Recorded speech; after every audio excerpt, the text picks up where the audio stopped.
My story starts in the late 1900s.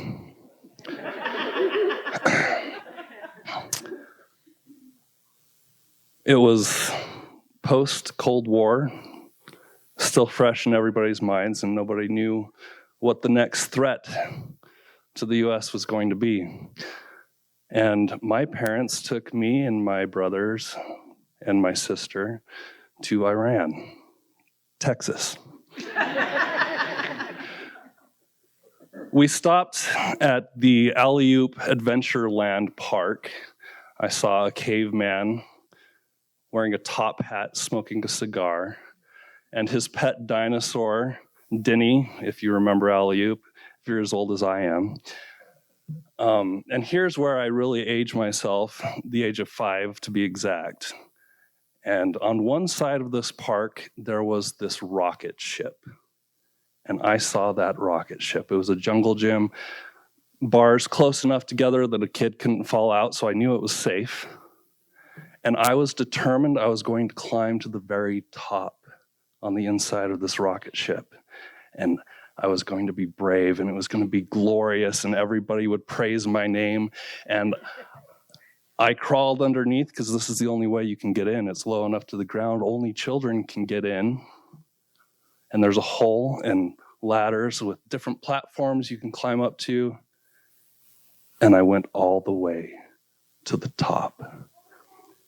And then, surprise, I looked down, and 20 feet is a really long way when you're only 3 feet tall.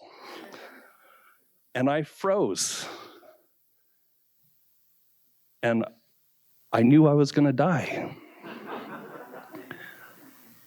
I couldn't get down. I was going to just wither away until my dad, being 6'4", so he's much too big to get inside, climbed up the outside of this rocket all the way to the top, calmly coached me down the sets of ladders all the way back to the bottom where I was safe. And as far as I'm concerned, my dad saved my life that day. We were on the way to a family reunion, the Daybell family reunion. Yes, those Daybells. No, I don't recall ever meeting Chad. But we went to my dad's cousin's house, Bruce Daybell and his wife, whose name I don't remember. I really should, and you'll find out why later. They took us to Corpus Christi down on the Gulf. I had never been to a beach before. It was amazing. There was sand, seagulls in the sky, and my parents brought hot dogs for lunch. We weren't a rich family, so we had just enough hot dogs for everybody. So when my mom was handing me mine, she said, "Now, Jared, there are only enough hot dogs for each of us to get one. So if you drop this, you're not going to get another hot dog. Are you going to be careful?" And I said, "Yes." She handed me the hot dog, and I turned around, and one of those dang seagulls from the sky flew down, swooped into my hands, and stole the hot dog right out from my hands. This is a true story. My brother was there. He knows. And I knew I was going to die. I had never fasted before. I didn't know what hunger was. And I turned to my dad and I asked, "Can I get another hot dog?" And he turned around and he said, "Your mom just gave you one." And my mom just laughing. She's like, "You're not going to believe this. Just give him another hot dog. We'll work something out." And I was fed, and I didn't starve. And as far as I'm concerned, my mom saved my life that day.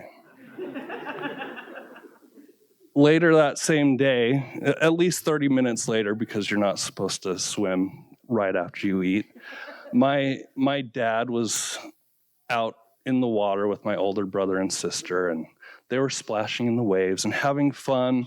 And I was tired of trying to build sandcastles without any equipment, and I decided I was going to go out and be with my dad. So I walked into the water, kept going. The water got up to my knees, and surprise, a 4-foot wave is really big when you're only 3 feet tall. And I tumbled. Everything turned brown, and I didn't know which way was up. I didn't know which way was down. And I had the distinct thought, this is how I go. This was it. It's over. I never lost consciousness because by some miracle, a hand came into the water, grabbed onto my arm, and pulled me up. It was my dad's cousin's wife, whose name I don't remember. And she saved my life that day. I don't know if she remembers, but I do. And I guess the point of the story, it's okay to get help from somebody who's more experienced than you, who's smarter than you, wiser than you, just simply older than you. And if it weren't for my parents, for my dad's cousin's wife, who I owe everything, I wouldn't be here. But because I am here, maybe I can do something for somebody else.